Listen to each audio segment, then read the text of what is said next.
And we are live, folks. Welcome to the Sit Down Standard, the podcast celebrating all the amazing things you can do while sitting, whether it's enjoying movies, watching television, or playing games. I'm one of your hosts, David Bray. I'm joined, as always, by the man who survived Prime Amazon Day, or Amazon Prime Day. Well, I wouldn't say that. I have something here. But yes, I'm Gerald. Gerald Bales. Hi. How are you?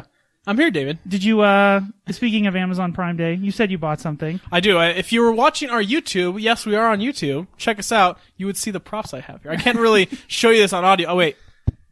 There you go. I banged against the mic. Exactly. Yeah, I did buy something. So we'll go over that. We've got a lot of stuff. We've got a good show here. We've got a lot of good stuff to cover. I'm sure me and Gerald are going to get in a fight on this episode. I'm excited. Polarizing opinions here, David. I'm excited. Cool. But as always, if you are listening to the audio version, like Gerald said, go to YouTube, youtube.com/sitdownstandard. You can see all of our beautiful videos there. You can see our shirts. Yeah, I'm wearing a Hearthstone shirt.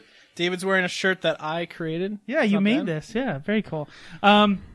As well as if you are listening to the audio version, go to iTunes, give us a review, 5 stars, please. Rate some interesting comments. Nice comments, yeah. Or you can go on SoundCloud.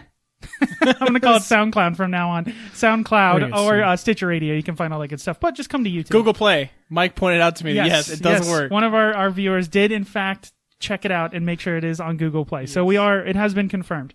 But before we start any episode, let's start with the same thing we start oh my God, I am just about every episode. Just about every episode. Oh, what you doing? Oh, what you doing? What you doing? Ba-da-da-da-da. Ba-ba-ba-ba.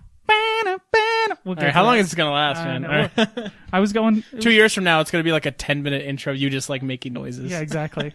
So, Jared, what you doing? Actually, you know what? I know what you're doing. All right, a lot of Pokemon going, David. A lot of Poke going. Is that what they're calling it? Poke hunting? No, it's Pokemon going. Is that what you called it, right? Pokemango. Yeah, a lot of that. Pretty much that and making an anniversary gift. That's pretty much it this week. Right. So tell me about this. You clearly, Amazon Prime Day was this week. So I have this gigantic... That thing's like... 22,000 milliamp battery. I can charge my phone 6 times over with this battery. You'll need it. And it has an LED light. Oh, apparently that's a thing. Yeah, that's a big thing. But so, yeah, it's got 3 ports on it. But yeah, it's... we went to Caesar's Palace twice this week. Mm-hmm. And then we went to a park once. Just wife and I. My wife is playing, which is amazing. That's how you know it's... Never in a million years did I ever think my wife would be playing a Pokemon game. Now, see, are you doing that thing where she like names a Pokemon and you're like, no, babe, it's called this and it has this power? No. Okay. And for one, guys, I did not even ask her to download this. She just did it on her own, which is amazing. It's a phenomenon. It's insane. Nintendo stock is up 98% since the game came out. It's insane in the memory. Now, Google, what's the name? Niantic Labs. They're partially owned by Google, or they're using Google by Alphabet? Yes. Well, stop it. You know what I mean. Alphabet. Yes, Jesus. Yes. So they're rocking it as well, too, right? So they're doing really well. Niantic Labs, but I don't think Niantic Labs is a public company. Okay. Right. But I'm saying Google is Alphabet or whatever is doing well as well. Right. So what? Okay, for me, I like the game. I think it's cool. I think it's clearly like it's the first attempt. There needs to be more. Oh yeah, you could definitely see the underpinnings of a great game. It's not even like honestly the game itself isn't that good. No. But oh my God, I gotta catch the next one. I gotta level up, and then obviously everyone else is playing it. So your friends are sending you screenshots like, oh, here's my guy's rated by CP. You're like, oh my God, that's so high. I gotta get my guy. Yeah. So there's a competition there. Everyone and their freaking mom is playing this game. That's the part. It's the feeling of everybody's doing it, and like no matter where you go, you literally walk around now. Like we were at the mall the other day, and I was like, "They're playing Pokemon. They're playing Pokemon." We went to a park Pokemon. down the street, which is find a park that has at least like 10 Pokestops, and you just walk around for like hours. Like every park and recreation, and like all over the country is like, we have attendance through the roof. What's going crazy. on? No, but we were there, and there's at least 10 Pokestops there and one gym, and yeah, everyone's there. And this was I think we went on Wednesday. Yeah, so it's the middle of the week. Everybody's there playing. I think it's the first time ever since I've got an Apple Watch where I beat my calorie goal every day this week. All of a sudden spiked as soon as... Exactly. So it's getting hilarious. My fat ass off the couch, which is great. So, see, I was having a discussion with some colleagues and stuff like that, and they were just like... millions and millions of people are playing this game. The only thing and they're older, and they were like, I heard that people are getting robbed and people are falling off cliffs and dying from this game. They would be correct. Well, I'm like, yeah, that's like 1 or 2 people, but I mean, like if you're not watching where you're going, like it's the headlines, No, I know, but oh my God, someone got stabbed in Anaheim the other day. It's like, yeah, but that's just, I mean, Craigslist is the same thing, right? Like Craigslist is a really cool thing, but like, yeah, people use it to rob people. Yeah, there are definitely some nefarious things. But honestly, if you're playing Pokemon Go, just be careful. Don't go to lured Pokestops in the middle of a dark alleyway. Like, don't be dumb. Well, Our plans go with friends if you're gonna like go out late at night. And who creates the stops? Is it you said it The was stops are community sourced from the previous game from that. Actually, it still is a game called Ingress. Yeah, I know that part. But Yeah. is there a way to add stops at this point, or is it kind of locked in? No, they stopped accepting new user submissions last year because they've had like millions of submissions for stops. Is it called Egress? Ingress. Ingress, okay. But they had to stop because there's just too many. Right, because some of them, I mean, most of them make sense, but there's a couple that are, especially here in Vegas, you can imagine, there's a couple adult-themed places that actually are Pokestops. Did you see the picture I posted? There's the Erotic Heritage Museum It's like... at Deja Vu. I know, it's just like, There's why one is there. this a Pokestop? I mean, I get it, it's community sourced, right? Yeah. So it's like, whatever, but... I also wanted to ask a question about, because I've been reading a bunch of stuff, like there's a bunch of people who are now hacking it. There was like some kind of way to hack the system. You can use GPS and spoofs and stuff, mainly on Android phones, but you can do it on jailbroken phones. I just seen If people... you get caught, you're going to get banned, though. So See? You're not being the But best it's like there ever the point was. of the game is to go out. Well, that's so the- go out. Well, that's the same point with any kind of online game. You know, it's like the cave thing and stupid. What was the game? Destiny. Oh, You know, sure, the like cave. yeah, exactly. Like I'm coming to play the game, and you're like, oh, come to this cave and shoot at this over 3 2 hours, hours, so yeah. we can get. And I'm like, this is stupid. But I get it. It's just trying to break the game. But but in this case, are certain Pokemon? I always feel like I'm saying it. Is it Pokemon? I think it's Pokemon, yeah. It's Pokemon. That's Sure. what I said. The other day someone said Pokemon, and I was like, I don't, Pokemans. that's why I was like, I think you're clearly not. Pokemans. Yeah, exactly. So, are the Pokemon, are they specific to the area of the world or the area of the state or the like? See, Do we honestly- get lots of desert Pokemon because we're in, I get a lot of Ekans, which are snakes, so I get those same jerks here. everywhere. But honestly, there's a lot of like base Pokemon that I'm sure you'd get everywhere. So like Zubats, Pidgeys, Rattatas. I can catch Zubats like nobody's business, man. They should call me the Zubat Whisperer. We were at the grocery store and I was like freaking out. I was like, babe, we got to go to the frozen section. I swear to God, there's a Zubat in there, and I'm only 13 candies away from leveling them up, and I don't even know. And here's the thing: these games are learning so much from other like Candy Crush and even like stuff like Overwatch. It's the animation of like them evolving is so like. That's how it was in the old games. It's No, the same music. I know, but it's just like they've mastered it. Like, Yeah. and it's and is there certain Pokemon that come out during the day? Because I see that the street colors change when it's day versus night. I don't think that is honestly. I don't know 100%. I don't know, but You I should don't. know. I don't think so. And the higher level you are, the higher CP and the more you'll find evolutions or That evolved makes Pokemon sense, start yeah. popping up and stuff. But in terms of like located areas, they populate more in populated areas with real people. So like for example, we were at the DMV today. More on that later. I just loaded up the app while I'm waiting for man. Sarah to finish her stuff. 5 popped up immediately. I was like, holy crap. The only thing to make the DMV interesting is Pokemon Go. Walmarts, Yeah. places with a lot of population Yeah, exactly. are good places to catch just Pokemon. And then obviously more centralized locations like parks and stuff, you're going to get more of the stops and gyms.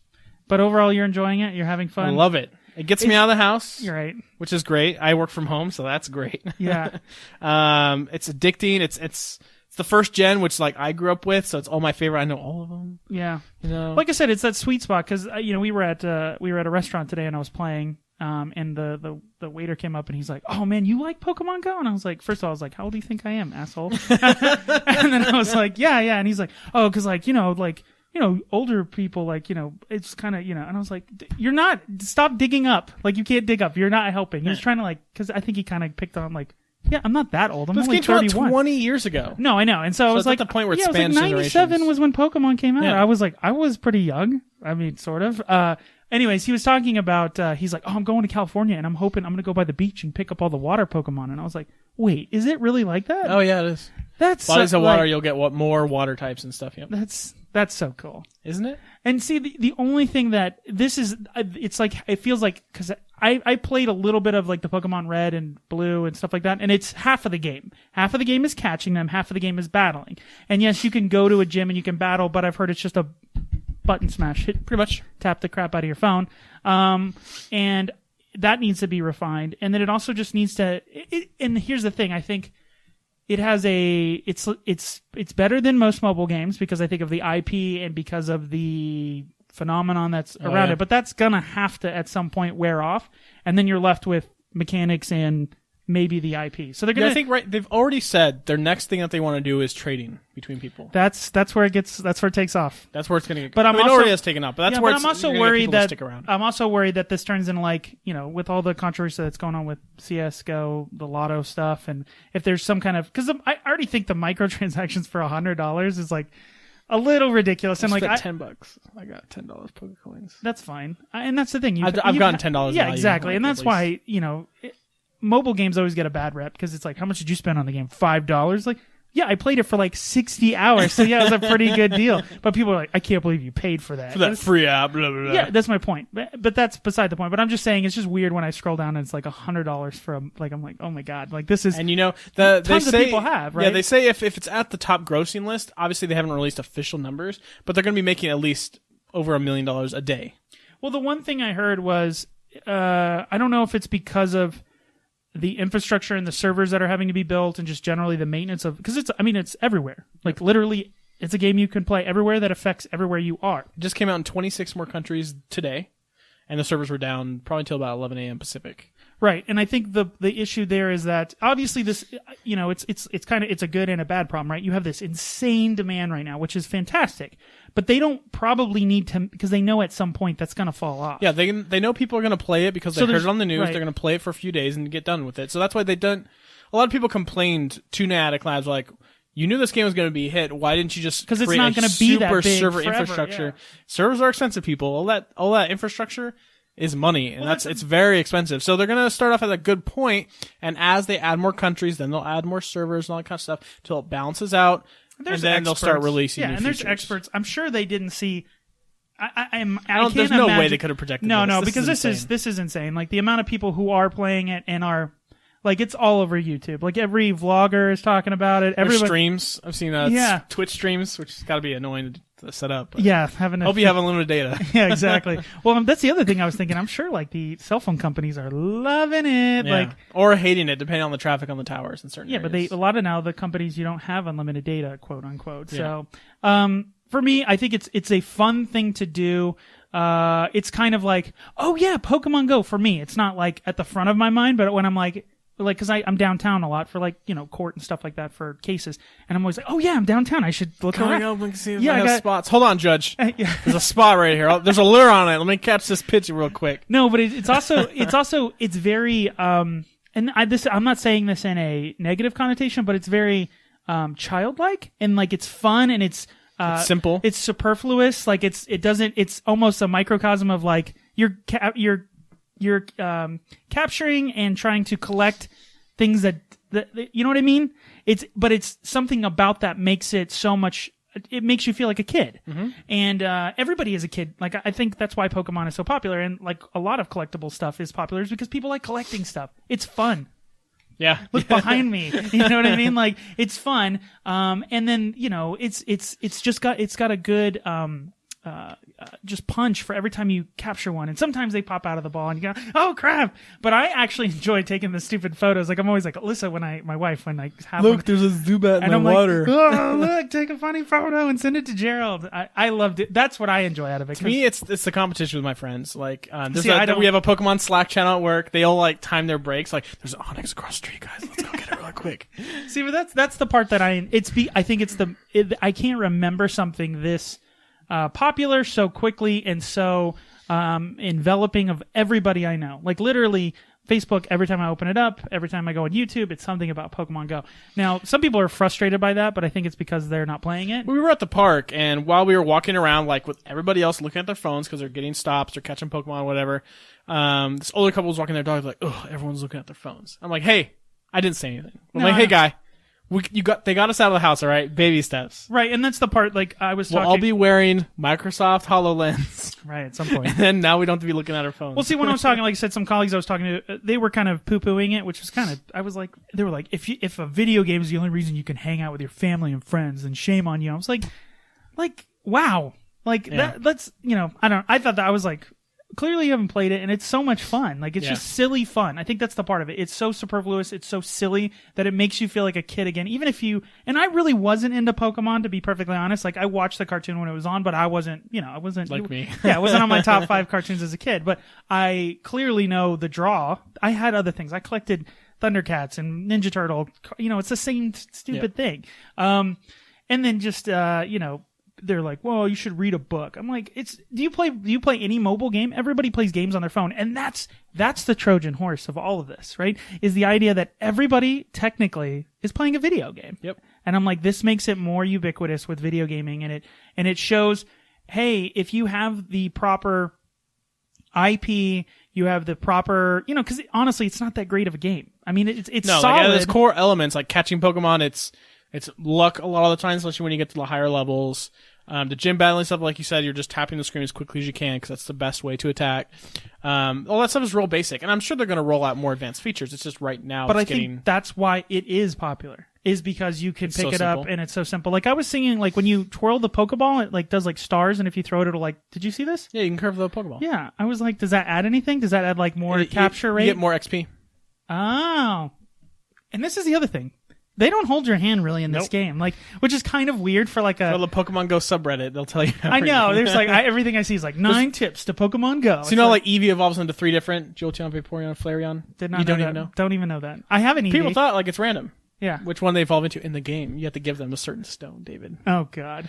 But anyway, in Pokemon Go, it's like, how do they do it? Someone figured out where if you name them a specific name, they'll evolve into that next one, and that name is based off of a comic that had 3 brothers that had a Flareon. Oh, so there's it's meta, but that's cool. See, that's what I enjoy. I like when the creators, mess around. To me, it's just like like I said, my wife's getting it. We're doing it together. That's great. Yeah. We went today with my brother and mother-in-law and sister-in-law, and we were just out downtown Summerlin walking around. You see, they got stopped by a mom and their kid, just asking about it, and they're playing together. Like families are playing together. Like it's great. Right, and that's the cool thing. Is it's just an opportunity to get out of the house and go do something together, and that's great. And even if it's not like crazy amount of contact talking and things like that. It's just, we're doing this together and it's fun and it makes us, we're collecting stuff together and like, we'll talk about it like, oh, what did you get? I was over there and I caught this. And it's like, so it's great. I can't recommend it enough. It's free. Just at least try it out. Oh, definitely. I think the first moment when you turn it on and you see the GPS and the map, you're like, whoa, this actually is like the real world, video game on top of the real world. And it's weird because there's been a lot of, obviously Ingress is what this is built on, which is almost the same exact games. There's geocaching. Geocaching's been around for years, but this is the first time where people are. It's Pokemon. Yeah. It's just I didn't know I know Pokemon was popular in the States, but I didn't know it was like. I don't think anyone knew it was going to be this popular, David. Well, that's the thing. It's weird. And here's the funny part. It's kind of a mirror for a lot of people because there's some people that are your friends that you didn't know that they liked Pokemon, and they're like I say a name wrong, and they're like, no, it said, and I'm like, you like Pokemon. Crap. I've been had. Exactly. It's one of those things where it's like your inner nerd that you were hiding for the last, 10, 15 years finally popped out, and you're like, oh, wait. Anyways, so anything else? You said DMV. I want to talk about this. DMV. Do you like the DMV? Absolutely not. No one likes the DMV. Well, here's the thing about the DMV. Like, it's the same. We used to work in cell phones, right, together. And I always had this problem with, like, people who would get on a phone call with, like, any kind of customer service. It's like, just expect it's going to suck and it's going to take a long time. Like, find something else to do that you could do while you're on the phone or whatever, and then pause it, or like watch a movie and like pause it when they pick up. But people are like, the second they call, they're just like, this better be the fastest interaction. I'm like, this is going to take forever. So I just, my expectation when I go to the DMV is like, it's going to suck. It's going to take forever. And the best part about it now is we have like things like Pokemon and books and things you can bring. First of all, make a freaking appointment. Like, obviously here in Nevada, here in Vegas anyway, in the state of Nevada, you can make appointments. I really hope every state is like this because you can go there. We were there for less than 45 minutes. And we had all of our paperwork together. That's important. Print out the form before you go and fill it in. Fill out this form. Exactly. I felt like the sloth from Zootopia. Yeah, exactly. But the lady we were dealing with, like, when you get to the counter, right? Yeah. DMV people, not a lot of people like their job. Now serving 633. They do the last 4 digits of your phone number now. So like 3323 at counter number 30. No, but anyway, so like first thing you just sit down, right? DMV worker probably doesn't like their job. No one does. How could you? Yeah. Be super nice. Yeah. The lady we were with, as soon as I was like, "How was your day?" She was like, "My day's it's long, but it's good." She's like, "Wait, what?" Yeah, it almost looks it's almost like she was taken back a little, and she was like super cool. Apparently, they were given 11-hour shifts and no overtime at the DMV. Yikes. But she was super nice, and it definitely made the interaction a lot easier. Right. And it's got to be easier on her. And we were chatting about, we were looking at the list of all the personalized plates and which ones were super ugly. She was like, "Oh my god, it was so ugly." I don't know why people get that. They've gotten a little carried away with the personalized. There's like 20 different personalized. I know, plates. and it's like I understand it's a revenue source for the state, but it's just like some of them, especially here in Nevada, I'm like, there's one for autonomous vehicles now. But anyway, so chat up your DMV rep. There be nice. Make an appointment. Get all your paperwork together. See, I went to college in Reno, and they had a quick DMV, which was like, I don't know why every state doesn't have this. So like you have if you're going to take a driving test, if you're going to think of the equivalent I would give it would be like a Walmart and then like a Walmart marketplace. Like it's not a full Walmart, but it has like groceries. Okay. So this quick DMV, you can't do driving tests, you can't do like written tests. It's just like the garbage stuff, like renewals, license plates. Yeah, and it's like you're in there 15 minutes, nice. And there's like 10 seats because it's like people walk in and they're like, take a number. And it's like, okay, we're ready for you. It's like, what? Wait, what? And I just don't understand why more states don't do. Maybe they do. I've only gone to the DMV, fortunately, a few times here in Nevada. But we were waiting in the appointment line, and this lady who was late to her appointment is getting all mad at the guy because she was late to her appointment. No, I get that. And she's, well, I was here last week, and they told me I had to come in, and now I have to do blah, blah, blah. Well, it's squeaky wheel. I mean, it's the same problem that I always have with like people who complain at restaurants. They get their stuff comped. But if you walk in and you're very pleasant and you're very enjoyable and you're nice to the server and you compliment the people on the food, they're never like, you know what? It's on us. That never happens. Of course not. Right. And that would, and like I know not friend, but I have like acquaintances that I know that are like, oh, we know if we go to this restaurant and we say X, Y, and Z, free. And I'm like, you're terrible. Like, what's wrong with you? But this DMV worker was not having any of her crap because she was just like, so are you telling me I got to come back and do this, blah, blah, blah. And he was just like, yep, you are correct. Next person, please. Yeah. I think be nice, people. Come on now. Did you pick up any Pokemon while you were at the DMV? Yeah, like 5 popped up. Like I said, very high. Walmarts are actually a lot of good Pokemon at Walmarts too. Just cool. Heavy populated areas. But I think that's it, David. What you doing? A couple things. So a couple weeks ago, we talked about the Steam Summer Sale. I am making an effort to get through the games that I actually bought. Good. I've got a couple games, and then I've got some board games too that I've been doing this week. Of course. So first thing I want to talk about, I finished a game called The Vanishing of Ethan Carter. It was the Redux version. This game. Mm-hmm. Yeah, so it's a first-person puzzle narrative-focused game. Actually, the first thing that it says is like, this is a narrative-driven game, and it does not hold your hand. And they are not wrong. Because I was like walking around, and first of all, the game is absolutely gorgeous. Like, just stunning. Like, looks. Did this come out on 360? Before? I don't know if it did. I know it came out a couple. 2014, I think, is when it came out, and then I played the Redux version, which is updated graphics, no new stuff. It just looks better. I mean, some of the scenes, because it's a first-person game, and it's like walking. It's very Lovecraftian, occultist-driven, like ancient ones, and you're trying to find out. You're playing the character. Are you Ethan Carter? No, you're a private detective. Gotcha. Trying to figure out and why you're trying to figure out the missing child. But the game is very weird. Would be the word I would use. Again, because of the Cthulhu, Lovecraftian motif around it. But it's really cool how the puzzles are, and it's very jarring, and it doesn't have like a lot of jump scares. But it's that moment when you're like, what is going on? Like, this doesn't make any sense. And like, what game would you compare this to? Not Amnesia, because that has a lot of jump scares, but like, there's parts of games that I would compare it to. Okay, like in Half-Life, not the Half-Life 2, when you're running across the tops of the very beginning, when something feels like it's chasing you, but you never look back, and there's probably nothing behind you. It's just the music is really enveloping.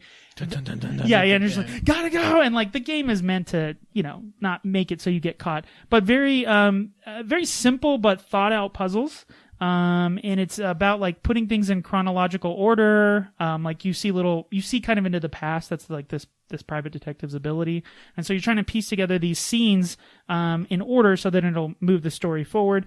But the lighting, the music, and the setting and the mood is like spot on. If you like that Lovecraftian weird, I think they call him the Watcher.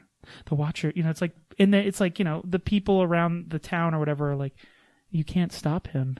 Like cultists, kind of. He's here for, it's just like, whoa, like creepo. But what was actually, it takes about 3 to 4 hours to beat. It's not a long game, which is nice. So the game takes place in this city called Red Creek Valley, and it looks gorgeous. It's like, it reminds me of something in like the Pacific Northwest, big trees, big forest. But apparently the game is based off of an area in Poland. So then I went online and I looked at these pictures of like what it looks like the game. Like there's awesome. Like a huge dam and like this little like where all the pumps are for this dam and this near this water source, and it's like spot on. But the voice acting's really good. The music is, there's certain games that I can't play at night. This is one of them just because of the music is just like so on point. But it was a lot of fun. The story's great. It's kind of weird. And it's kind of sad. Like all of, you know. Did you find Ethan Carter? Well, I'm not going to give anything away, but of course that's the name of the game. Cool. So played that, recommend that. I think right now on Steam it's like $5. It's worth it. For 3 to 4 hours, I like those kind of experiences. Again, I like story driven, but it took, like I said, it took me about 3 to 4 hours. I think it would probably take most people about 3 hours to beat. I'm an idiot. Again, I have this problem where like if I brute force stuff and I should just move on and the game will figure it out. But I'm like, no. I take out a sheet of paper, I start writing stuff down, because I feel like if I'm close, I always talked about this with The Witness. I'm like, if I'm close, I'm not leaving because it'll go away. I feel like it'll just vanish. That's not how your brain works, David. Anyway, okay. The other game that I played is Transistor. Okay, yeah. So I beat Transistor this week. This is from Supergiant Games. This is their follow up to Bastion. Did you play that? Bastion, yeah. Okay, did you beat it or no? No. So Bastion, it was fun, but it wasn't my cup of tea. Yeah, it's an action RPG. Kind of has this like top down, like I forget what that's called, isometric view, where it's like 3/4 view. Yeah. Very simple like mechanics, but then like builds on those simple mechanics and interesting and different combinations. This is very similar. The first thing I love about this game, I keep talking about music and games. This nails it. Like this is like jazz mixed with like house music mixed with like steampunk, like sci-fi. It's super cool. Like the music and the whole story is about it's kind of weird, but the story is about you play this character Red, and she lost her voice. She was a singer, and throughout the game, there's an actual singer named Ashley Barrett who does the vocals, and it's like amazing. Like I don't want to admit this, but I like really awesome house music with like lead female vocals over it. I'm like, that's awesome. Like I get jam on that stuff. But the Transistor is the sword that she's using, and he provides all of the dialogue throughout the game. But the same thing, like when you play Bastion, the character in the game reacts to what you're doing, which is super. You mean the narrator? The narrator reacts to what you're doing in the game in like weird and interesting ways. So if like you go the wrong way, he's like, hey, don't go that way. And then like you keep going, he's like, I thought I said don't. Like it's weird. Like the game is like, paying attention. It's like the Stanley Parable. Yeah, exactly. Just like that. But the game's really interesting. It's about like kind of this outbreak, or not outbreak. It reminds me of the flood from Halo, but this like technology is like taking over the city. And so you're fighting the technology, and what's your cool. Your sword is what level up. Right? Yeah, kind of. well, it's weird. Like you take it seemed like you took like the essence from people, their technological spark or whatever from them to gain power-ups for your character. And so you have like 4 different attacks, X, Y, B, A I played on an Xbox controller on the PC. And you have power-ups that you can put in those slots, and then you can combine them. And there's like tons of different combinations. And stuff. Yeah. So like, for instance, like I wrote it down here, like one of them was that you can essentially like fire a laser from your sword. So you can hit like people from a distance, but you can combine that with like an area attack. So then when it hits something, it explodes. Think of like an exploding grenade. That's pretty simple. Then you can like, if you want to take that grenade thing off and you want to put this ability that turns bad guys to good guys and they start fighting for you for temporarily, you can do that. Or you can do a grenade that does that. So like they take like, I'm sure there's like 20 or 30 different types of attacks or mechanisms, and they combine them in very unique and different ways. But the artwork is like, it's all hand-drawn just like Bastion. The small cutscenes are like, they look like something out of an amazing AAA anime. Like Cowboy Bebop is what I think of, or Bebop Cowboy. I can't remember the name of it, but just super cool. I love them. I love the theming of the game, and the music is. I downloaded the soundtrack. I like listen to the soundtrack now. It's just so good. It's on sale as we're talking right now, but it'll be off sale after the weekend. But I think it's been on my wish list since the game came out. There's so many games. You gotta play this. It didn't take me long to beat again. I think maybe 3-4 hours to beat. Just so good. The artwork and the music alone. I love that there's these games that are out. These 2 types of games. Kind of bite size that provide a unique story, unique artwork. And just the polish to them is like through the roof. And I love Supergiant Games is really cool. They focus on a lot of music and a lot of storytelling in their action RPGs, which I think it's like an old school SNES, like Legend of what is it? Not Legend of Zelda, but what am I thinking? Dude. I'm thinking Legend. No, not Legend of Gaia. Come on. Secret of Mana. Like, okay. Yeah, those kind of games where they like provide like Earthbound. Like those kind of games kind of gave like a weird story within it, and like I enjoy those. Those were great. There was one that I played recently that was awesome. But the other thing that I'm playing, I played 2 board games this week. One was did? Yeah, of course. What? One of the games that I played is Lords of Waterdeep. I just played it today. I freaking love this game. It's up on the wall. It's up here. It's a Dungeons and Dragons game, but it has nothing to do with Dungeons and Dragons. We talked about this a bunch. Worker placement, which Gerald hates, but this one I like. Honestly, when we played it, it was you, me, Jordan. Was Alyssa playing? Yeah, I think so. Yeah, that was fun. It's you know, it's not my favorite. It's so simple. You know, so worker placement is always like, put your guy there, get stuff, collect stuff, and then go to another place, turn it in. Like, it's that simple, but it's just like, I don't know why it's so boiled down and so easy and so much fun. And like, when me and Alyssa are playing, we can play so quickly because it's just 2-player. So it's like, boom, boom, boom, boom, boom. It's just, and then there's a little bit of take that because you can play cards that kind of screw with the other players, but it's not the focus of the game. I don't know. I don't know why I love that game so much. It's just so, it's like Pokemon Go. It's simple, but it's like, this is like, boiled down to the perfect essence of what that game or what a worker placement game is. And it's when I have so many great games and I'm always like, sometimes Alyssa will be like, let's play a simple game. And I'm like, I kind of done with simple games. Like I've played those. Like when we're playing, I want to play something a little heavier.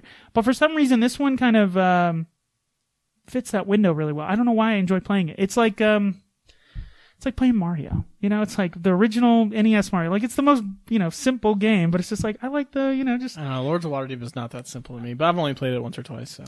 The other game that I played is a game called Revolver. It's a 2-player game, so me and Alyssa played it. It's a Western game. One part, you get 2 decks of cards. One player is the outlaws, and one player is the sheriffs or of the... marshals. The marshals. And what you're doing is you have 2 different objectives. Obviously...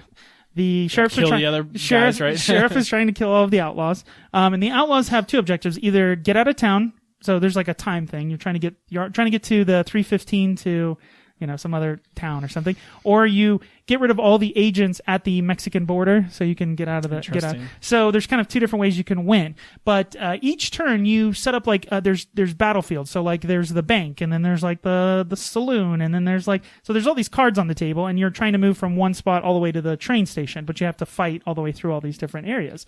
But the characters, the way the game mechanic works is I go first as the outlaws because I'm always the bad guy in all these games. And I play cards. I can only play 3 cards to a battlefield, and they have like different firepower level. And then the sheriff goes second, and they have to exceed whatever my firepower is. If they can't, then the time ticks 1 over and none of my guys die. And that's why you have to exceed it. But it's this thing about, it's that great game of like, I want to see what you play before what I play. And the other person wants to see what I'm going to play before what they're going to play. Right. Because you get new cards every kind of turn, and you don't want to waste like your really heavy cards unless you have the ability to move people from one battlefield to the other. Because once they're in a battlefield, they're pretty much stuck. They can't, if you, like, let's say we're at the bank and we're battling it out, and you play a lot of great cards, and then we finally get, a couple of my guys die, but we make it out to the saloon or the canyon or whatever. If you've wasted all of your great cards and you have no way to move those sheriffs over, like I'm just going to breeze through. I'm going to breeze through the canyon. So it's a great game. It's super simple to play. It comes in this awesome tin. A lot of people hate like board game tins, like the actual like metal tins. Why not? I don't know. You can't stack them, I guess, as well. I don't know.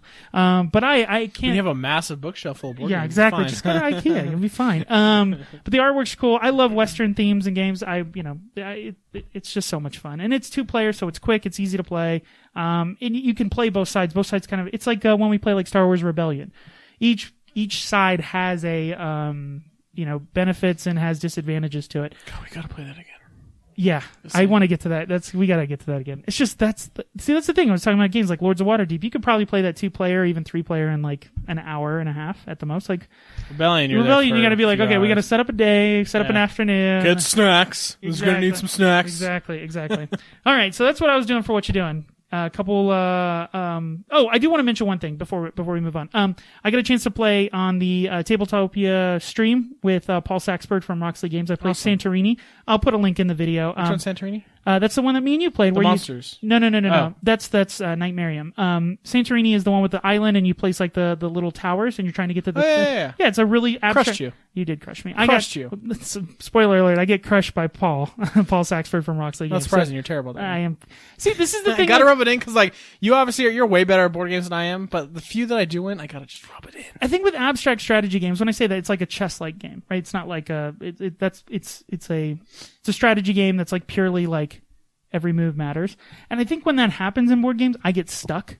Like when every single move matters and there's almost no way to mitigate it. There's no way to win. Like, I think when we were playing, you're like, oh, you're going to win. It's like, yeah. And I think the problem that I enjoy games where there's something I could do. There's like a Hail Mary at the last second where it's like, I could lose, but there's like a 1% chance I could win if I do this weird thing. I enjoy that. But anyways, check that out. All right. Let's get to, go ahead. Just played Overwatch last night, by the way. Okay, yeah. Like, we haven't played in a while because Pokemon Go. I mean, come on. Yeah, I know. That game was so fun. Go play with Overwatch. We play casual. Casual's way more fun to play than competitive because competitive's kind of broken right now. They need to fix it. They have a new hero. News. Yeah, News. Anna. We talked about it. I thought Well, that was the lead. No, but you were right. confirmed. Yeah, it's a sniper that shoots health. Yeah. Yeah. So it was cool. I haven't played with her because there's again too many people. Well, she's only on PTR, so. So I wouldn't know. But that was so much fun last night. It was fun. Casual is so much more fun. The thing about that game and I know I'm asking for it to do something that's not going to do. I don't know. It just sometimes it doesn't feel as cooperative when it's like a really focused cooperative game. Like I never, it's like those moments when you're in the, you know what it is? They don't have vehicles. When you're in a vehicle in like a first-person shooter and your buddy's driving and you're in the, the Well, you haven't turret. played ranked yet. Play ranked, you'll definitely get that feeling because you have to be like, okay, we got to time our alts at the same time. Yeah, it's definitely more cooperative. No, but like, people are just too serious. Like, I just like to get super inebriated on Friday and Saturday nights and just play Overwatch casual. You don't have if you don't lose, everyone could be Torb. But anyway, exactly. I just haven't played that in a while. So Overwatch and Pokemon. Anything else new, Gerald? Nope. All right, let's get to our standard review of the week. This week, we went and saw... Ghostbusters. No, it's I'm not afraid. Yeah, they got the Fall Out Boy thing. And Missy Elliott. Let's just get some background out of the way. This movie obviously had it has a lot of baggage with it because of the negative, I think it was the most thumbed down trailer in YouTube history. Well, the biggest thing was like, here's Ghostbusters. This is a movie that we're going to reboot with an all-female cast. Right. It was all males in the originals, obviously. Because it was the 80s, everybody, by the way. I'm going to get to that, but it was the 80s, by the way. Go ahead. But a lot of people poo-pooed that because it's like, feminism's big now, so that's why. And it doesn't really need a reboot. It's great. And so a lot of people crapped on the trailer and the YouTube likes because of that. I saw the trailer. I thought it was fine. It looked okay. I didn't think it looked great. Yeah, I mean, there's a bunch of movies that have great trailers that are terrible movies, and there's a lot of movies that have bad trailers that turn out to be great. Of course. I think of But people were rating the movie before seeing the movie, which is unfortunate. Right. And people who downvoted it because it's all girls, you guys are jerks. Like, it's stupid. Who cares? It's stupid. The movie is directed by Paul Feig. I think is it? Feig, yeah. He did Bridesmaids, excellent. Spy. All right. The Heat, I think, is the other one that he did with Melissa McCarthy. I did not see that. That's the one with Sandra Bullock. Oh my God, it's great. You need to go watch that. Better than Bridesmaids? No, Bridesmaids is so good. Well, Bridesmaids, it's filling a different void. It's like, you know what I mean? Like, it's not that those type of the Heat and Spy are different genres. A spy movie, a comedy spy movie, and then like a comedy cop movie. Where Bridesmaid is just a comedy, like about being a bridesmaid. It is so great. Okay, so you have Melissa McCarthy, you have Kristen Wiig, you have Leslie Jones, and then you also have Kate McKinnon. Yes. Who are playing the 4 Ghostbusters in this. You have Chris Hemsworth in it, who plays the assistant, the secretary, I guess, of the Ghostbusters in this. Nice little spin and on it. They're getting rid of Ghost. I mean, it's like I'm not trying to spoil anything because we'll do a review and then we'll get into some spoiler territory. But before we talk about what we thought about it, non-spoiler, let's give our standard review. Okay, thumbs up. This is a tough one, David. Okay, thumbs up, great movie. Thumbs aside, good movie. Thumbs down is a bad movie. 1, 2, 3. I cannot believe you gave this a thumbs down. That's crazy. Okay.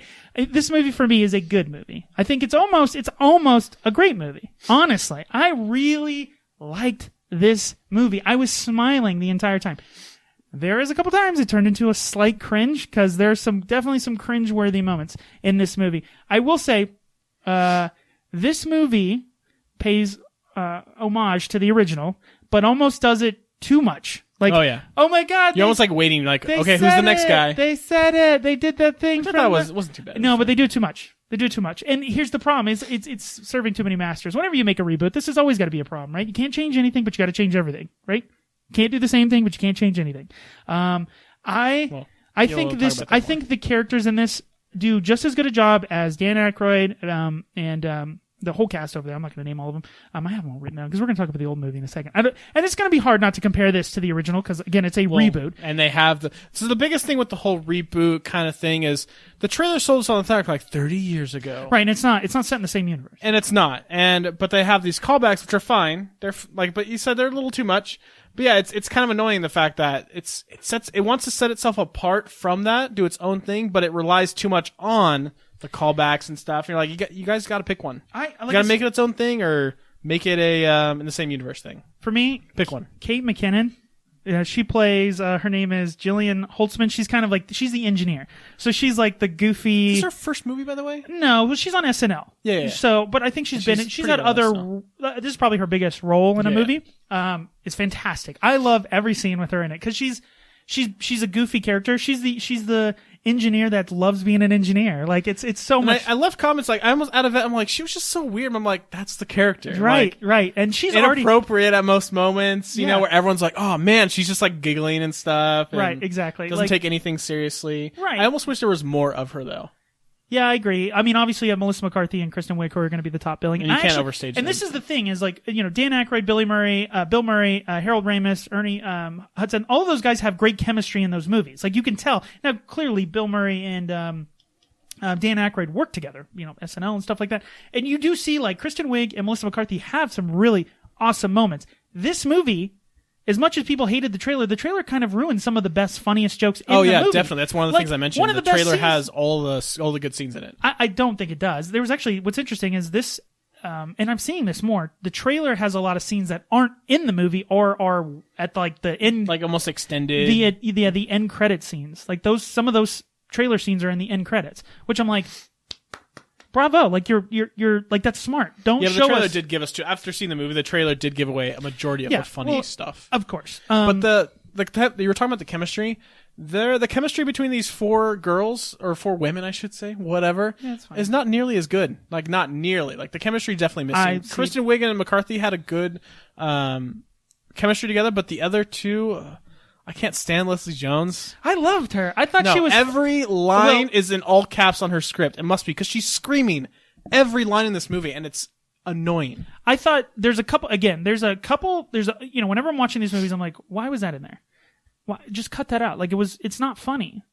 Like, and that's the thing, is like, there's some jokes that are like, there's a couple parts in the movie that, like, they do a huge thing to pay off for, like, a joke, and sometimes the joke hits really well, I think, and then sometimes I'm like, wow, like what a waste. You gotta be more specific on that. We'll get to with the spoiler stuff, but Chris Hemsworth steals the movie. See, I the funniest stuff was his scenes. I think some of his stuff is funny, and then I think some of it is like cringeworthy. Some of it's cringe, but the funniest jokes. I don't think so. I think the funniest jokes come from the girls, from specifically Kate McKinnon. I think her and now people. There's obviously action sequences in this movie. Right. Now, a lot of people are going to be like.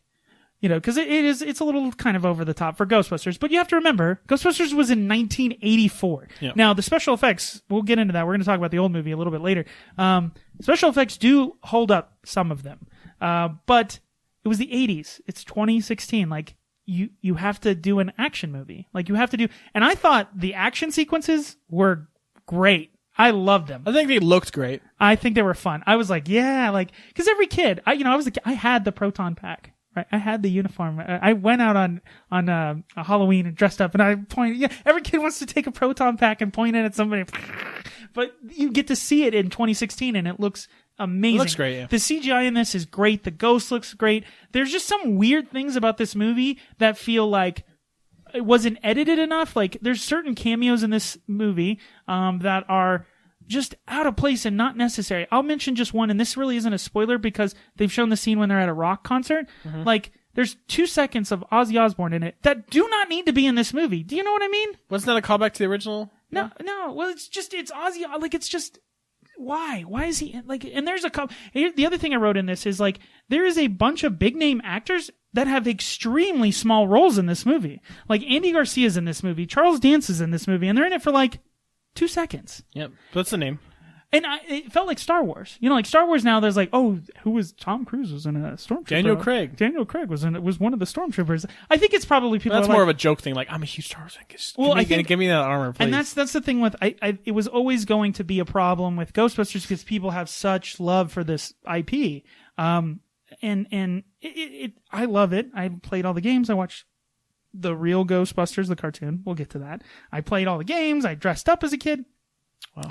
But the story is good in this. I like their backstory. I like the characters. I enjoy that they all have kind of a similar, a motif of each character. You're this character. You're the nerdy scientist character who loves technology, and you're the scientist who's but there is a ton of meta in this movie. Like they make fun of all of the stuff that went on with the trailer and the backlash with it being all women. And we'll get to that when we get to the spoiler stuff. And there's even, I thought about today, I was like, if they thought of this, and we'll talk about it on spoilers, I was like, bravo, because like that's pretty meta. Let's just get in spoilers. Okay, so because you're mentioning a lot, just wait.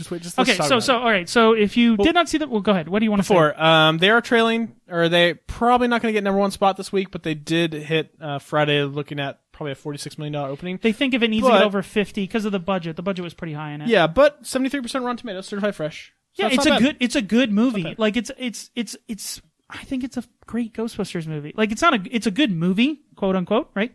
It's a great Ghostbusters movie. And we'll get to my opinions on the original Ghostbusters. I think my biggest thing with this, David, I'm not a big Ghostbusters fan. Am I the one person? No, it's just, I mean, it's I don't know, I just think it's cool. Like you're fighting ghosts. Like that's cool. Like, it's just that idea is cool. All right, spoiler bits, David. Okay, let's get into spoilers. If you haven't seen the movie, skip ahead maybe. I think we'll probably talk for about 10 minutes or so. Probably more, actually. Yeah, probably. Polarizing opinions here. But yeah, and again, I think you should go see the movie. Don't get spoiled from this, and then just come back and listen to it. Okay. All right, you've been warned. Now we're in spoiler territory. Okay. What are some of the things you're talking about? Okay, so the meta things. Okay, the meta things. First of all, the whole thing about the ghost having big boobs. That's clearly a call to, they're all girls now, so they're gonna make the ghost. Again, that was in the trailer. That's no surprise. No. But that's part of. They knew when they announced, "Hey, we're gonna make a Ghostbusters movie with an all-female cast." People were like, "What? It's the same thing with like, it's the same. It's making Chris Hemsworth's character the stupid meathead. Which is it's like flipping the gender roles, right? Which is fine. That's meta. Yeah. That's making fun of the fact that I'm sure they get a lot of pushback on it. Yeah, here's an additional part. They talk about the YouTube comments, and Kristen Wiig even says something like, "These bitches can't hunt ghosts," and I'm like, they pulled that from a comment on YouTube. Oh, probably. And then I thought about this, and I was like, if this was part of the writing, and they thought about like the backlash that would happen, I was like, this is so meta. Okay. So there's this whole idea when the trailer came out. The movie sucks. I haven't seen it, but the movie sucks. I know it's going to suck. I'm a Ghostbusters fan. It's going to suck. Doesn't matter what the movie is. I'm going to boycott it. It's terrible. It's terrible. I don't know anything about it other than the trailer. It's terrible. Throughout this movie, the Ghostbusters are constantly told, "Hey, we know you're doing a good job, but we can't let anybody know that. You're a fraud. You're not correct. You're incorrect." That's the whole backlash, right? Nobody saw it, and they're like, it doesn't matter, even if it is good. Even 76 on Rotten Tomatoes, it's still terrible, and that's part of it. Are you telling me that, David? Huh? Are you telling me that like why I think it's terrible, even though it's no, but I'm saying that's no. I think most people can. I think you at least can see the good parts in it. I think you have problems. Yeah. There's a bunch of funny moments, like you said. I like their other backstories, and they have all their own separate. They have all something to bring to the table to help each other out. It's a team. Right. I get that. Yeah, but I thought about that, and I was like, whoa, if that was really where they were going, like that's pretty impressive. I don't think that's I don't know. It could be good writing. You never know. That's but it's on the nose. You know what I mean? Like but in the story, it made sense. Like we don't want to induce mass hysteria, all that kind of stuff. All this paranormal activity and. No, I agree, but it also could play into that, like writing. Maybe you're looking a little more. We'll go to the what is it called, the DVD commentary or whatever, the Blu-ray commentary. I do want to talk about some of the scenes that I really, really, really loved.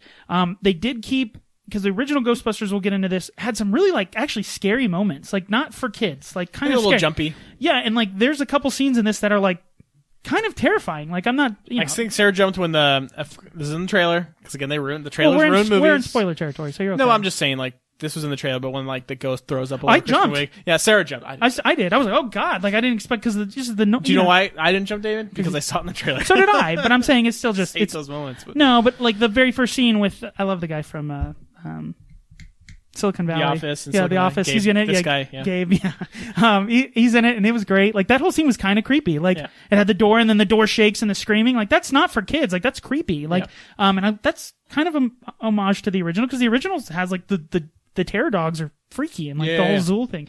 I love that. I love the chemistry between Melissa McCarthy and Kristen Wiig. I love their stuff. The problem is that they gave away like one of the best chemistry moments in that entire movie is the okay, let's go. Okay, let's go. Yeah. And it's like hilarious. But that should have not been in the trailer. Like that is almost one of the funniest. But like a lot of people, and I've watched some reviews, are like, how do they figure out all their powers to all of these proton packs? They don't know what they're doing. She's like flying it like a broom, and then she's punching ghosts. And I'm like, it's a Ghostbusters movie. Like it's a superhero movie. The only thing I didn't like about all that stuff is they blew up a whole. We'll get into the original, but they blew up like the ballroom, and then the next one it's like I don't know why everyone can't just like. Go watch the original. My thing with like all those like different weapons and stuff. It's cool. Like it's different It's different than just the proton pack because that's all they had in the old ones, really. Yeah. But they had the gather, they had the fist thing, they had the grenades, which is kind of cool. The pistols. Yeah, it's the fun. thing I didn't like is the pacing was kind of off. You know, she's like, "Oh, I did this." So let's try this out in the back alleyway. And it seemed like the next scene was like, oh, here's 6 new things I literally just invented. So the pacing was kind of weird. Yeah. But I did like, and you know what? They're going to sell toys. So like, it makes sense. Right. But I did like all the ingenious ways they incorporated this the ghost technology into all these different kind of weapons and stuff. The part where she's like, now I got to do my thing. The two, again, ruined the trailer, but when she licks the kind of I love that part. That was pretty cool. I love that whole scene with her. She was great. Yeah. And then like how it's RoboCop's back in her pack. Even the trap was way cooler how than it shoots out the little and then foot like the foot thing. Awesome. Okay, first of all, that was awesome. Like, and the costumes are perfect. Like, you know, we talk about like Catwoman in Batman, Dark Knight. No, wait, which one is it? Dark Knight Rises. Yeah, like the cat ears thing. Like, you can't. They're not cat ears; they're goggles, but they happen to look like cat but they're ears, MTA uniforms with the yellow, the banding, the orange banding, and then it looks great. Like, it looks like a Ghostbusters outfit. Like, I'm like, good job using real world, like, you know, costume design. I love the way the proton packs look. I think they look cool. Gritty. I like the when they're in the college science room. I like when they're in their lab. I like that they're above the Chinese restaurant, and even the little jokes like with the this is too many. Like, I just want a normal ratio of wontons to soup. I thoroughly enjoyed this movie. I really, really, really liked it. The problem again is the freaking cameos. Like, it's just one after another. Like, hey, some I thought were funny. Who were like, who are we gonna call? It's like Ghost Jumpers, like the show in the back. Like, that was hilarious. Right, and this is one thing that I thought they were gonna kind of go down more, because when Ghostbusters came out, there wasn't shows like Taps and Ghost Hunters and all of that crap that was out there. And she's like, this is the reason that's ruining our science. And I was like, play into that. That should be a bigger part of the movie, but it's not, and that's fine. But like, Bill Murray's in it, Dan Aykroyd's in it. The only cameo that I thought was like, oh, there's two. 3, and the third one's 4. There's 5 total cameos. No, but I'm saying 3 that I actually thought were good. Oh, okay. Ernie Hudson's character at the end was great. The uncle, yeah, great. That should have been the only cameo, and that would have been amazing. Second one is when they go to the hotel. It's the receptionist that was in the. I love that. That was great. That was perfect. And then Slimer. Slimer has to be in it. And Slimer was terrible. And he no, but when he gets in the car, it's bad. But when he pops out of the hot dog, because that's the when you see him, he's eating hot dogs. Yeah. That's great. Like, you gotta have you Slimer. See Susan Sarandon's? Dumb. Why is she in it? Yeah, Bill Murray's dumb. Dan Aykroyd's dumb. Like, all of these are dumb. Oh, funny fact. Did you know that Harold Ramis passed away a few years ago, but his son is singing in that rock band. That's the lead singer. That's Harold Ramis' son. Oh, so some really cool, stuff for him. And at the very beginning, when there's a bus of Harold Ramis when they're at the college in the very beginning. So there's some really cool stuff to that. But again, I think the problem with this movie is there's just the references are too often and too on the nose. Like, yeah, I agree with like, I think of the Millennium Falcon in Star Wars Force Awakens. It's like you don't have to say, oh, that piece of junk. Like, everybody knows. Like, and if they don't know, she said garbage. Right, but you know what I mean? Like, that piece of garbage. You know what I mean? But she wasn't like the Millennium Falcon that you remember from the original movies. Like, you don't need to do that. Yeah. And they kind of do that. Like, I'm Bill Murray. I'm the guy that's gonna debunk everything. And I was like, God, like, why does it have to be Bill Murray? And I like how he gets thrown out a window, but like nothing ever happens. He's like, oh, okay, his cameo's done. Right, and that's why it's just so superfluous and it's so on the nose, and it's like, he said it. You know, it's like, come on, man. Hey, afraid of no ghost, drives away. Yeah, it's just so, I don't go up to Chinatown because I ain't afraid of no ghost. Like, it's so dumb. Like, it's a dumb use of something that could be interesting. It reminds me of like the Stan Lee stuff. But you know, the thing with Stan Lee is it's crossed over to like, it's dumb to like, we know it's going to be in here and it's going to be dumb and it's kind of funny. Like how and it's so quick too. Yeah, like how dumb can you make it? Yeah. You know what I mean? Like that's where it, but this never crosses that, it's called the deep, what is that, the shark movie? Deep Blue Sea. Deep Blue Sea line. You got to cross that line and then it's funny.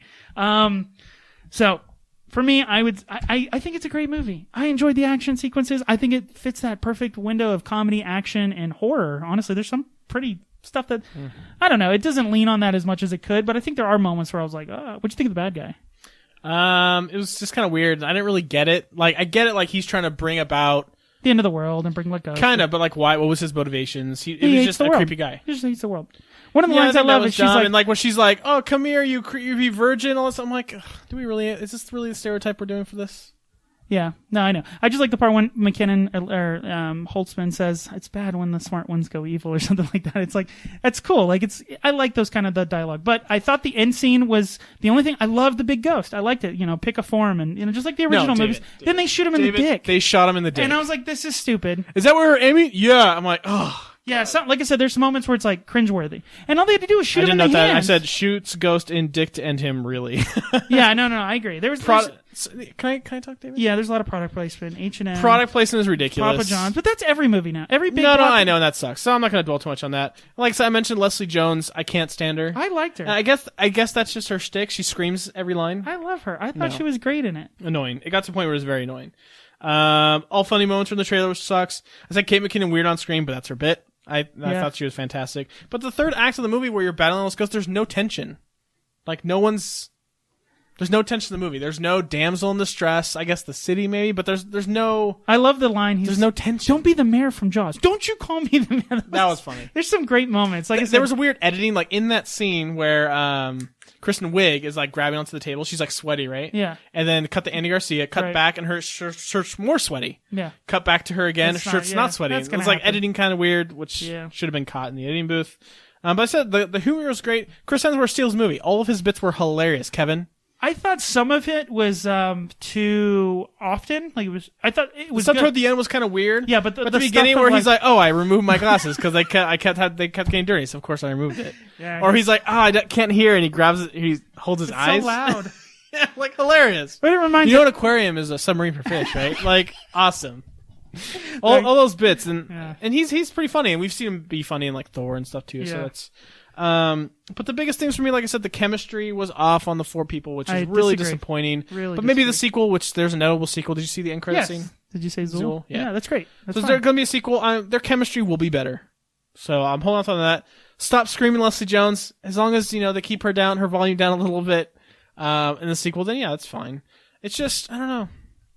Maybe there was just more cringe in this movie for me. There definitely is moments where you could learn, and it feels kind of like, oh, well, we asked Ozzy to come down here and to be in the movie. We should put him in. You know what I mean? It's like, and like, oh, we have all the original people.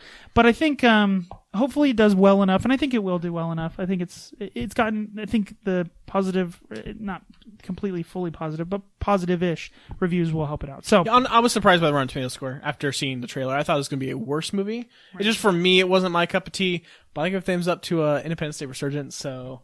Take my review with a grain of salt. Go see the movie if you like Ghostbusters. I'm just not the biggest Ghostbusters fan, so maybe that's my disadvantage. Yeah. Okay. Sarah loved it though. See? She thought it was a good movie. I thought it was a good movie. Okay. Now that we got through the new one, in our good old stuff, we're going to talk about the old one, the 1984 classic. Yes. And I'm not going to talk about the second one because the second one is the first one. Okay, so David, I got something to talk about that. Okay. So we were going to watch this, the old movie, so we can compare it, right? Yeah. And I was like, I don't need to watch it. I remember this movie. I remember Ghostbusters. I've seen it before. I remember Ghostbusters 2. I was like, oh, a lot of people. That's not the first one? Yeah. Because I remember that not being very good. The painting and all that. That's the movie I remember. Vigor or whatever his name is. Yeah. It's terrible. No, but I want to talk about the first one. So, obviously, you get introduced to Ray Stantz, Peter Venkman, Egon Spangler, and then later on Winston Zeddemore. I adored this movie as a kid because it fit a lot of windows as a kid.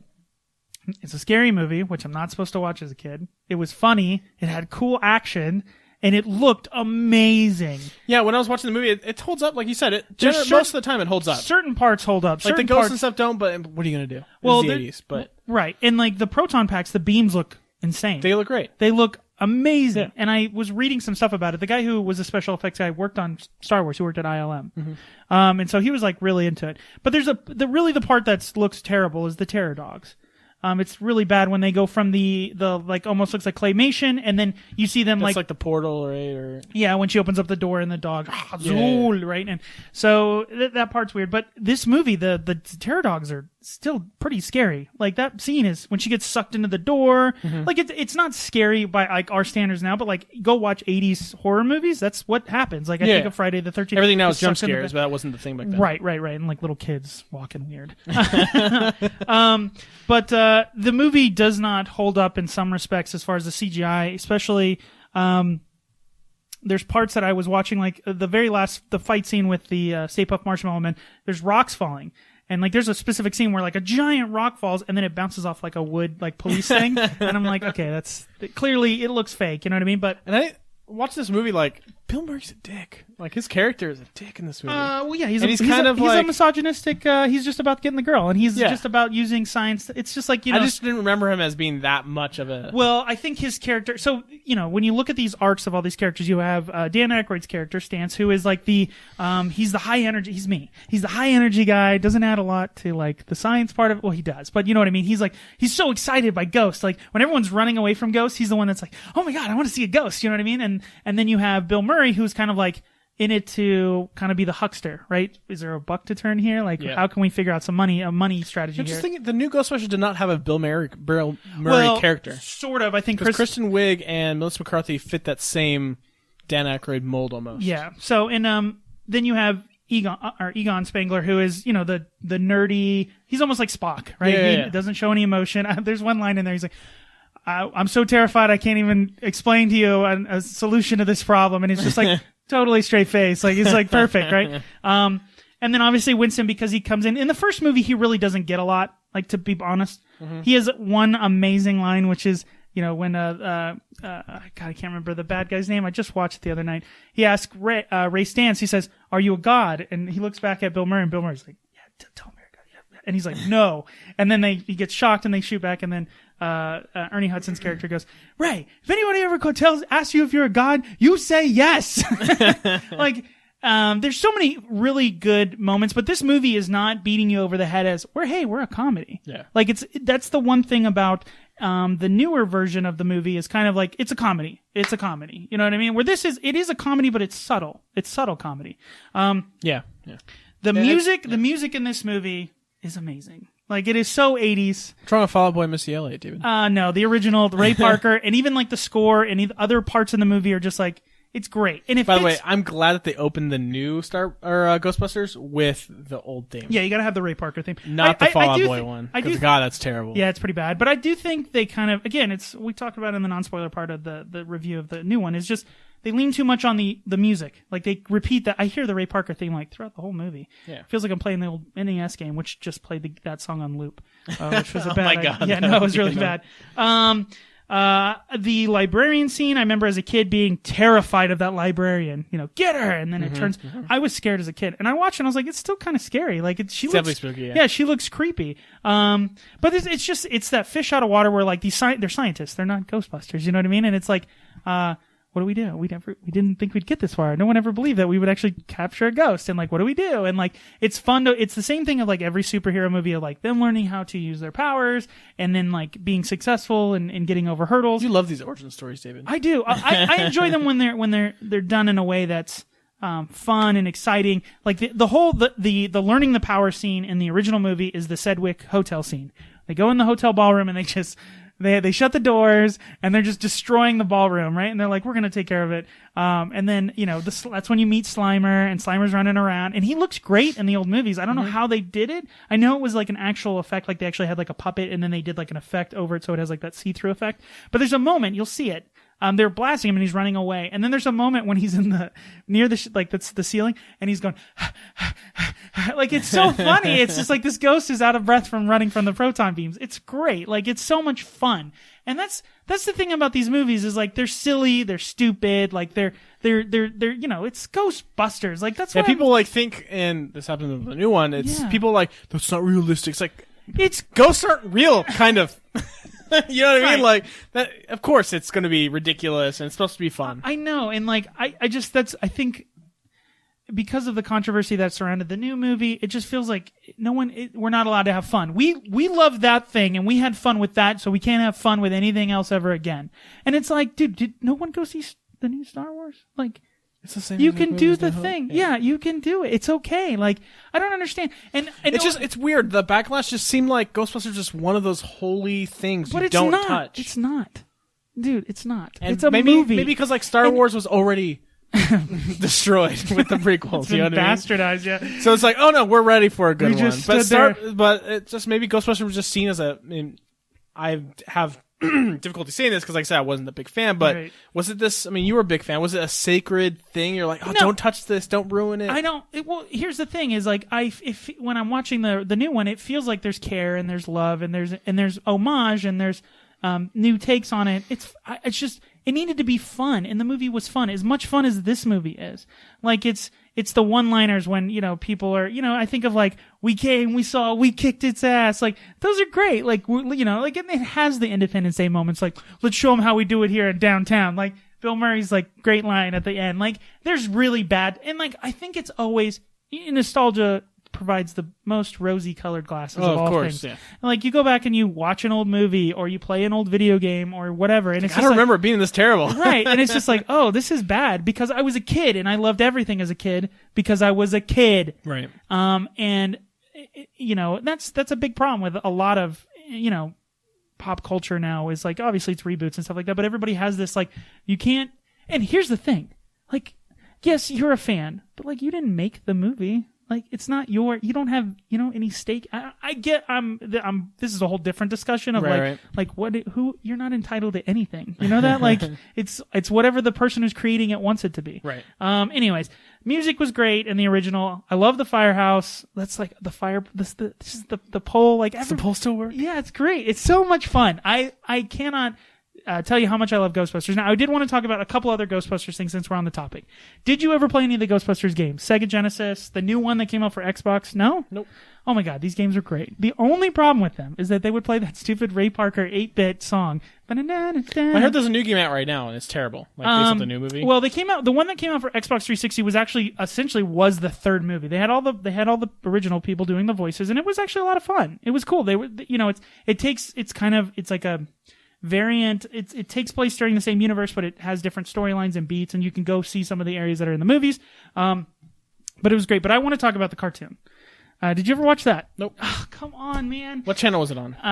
It probably was on like one of the Nickelodeon. I don't know channels? if it was on one of the cable channels. Yeah. But it was called The Real Ghostbusters. What was interesting about this cartoon is I don't think they had the rights from Sony to have the characters like, Dan Aykroyd, Bill Murray's character.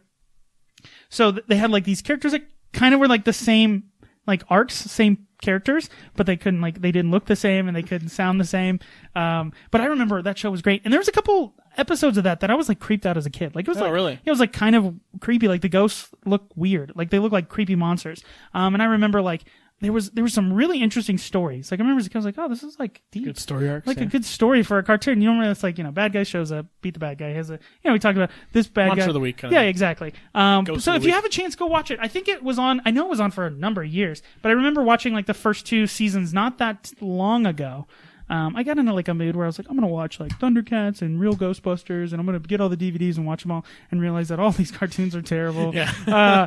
But I do remember the first 2 seasons of that being really good. I think it started to get a little too kiddie, like a lot of cartoons. They're like, hey, this is too violent. You know what I mean? It's like, hey, you can't have.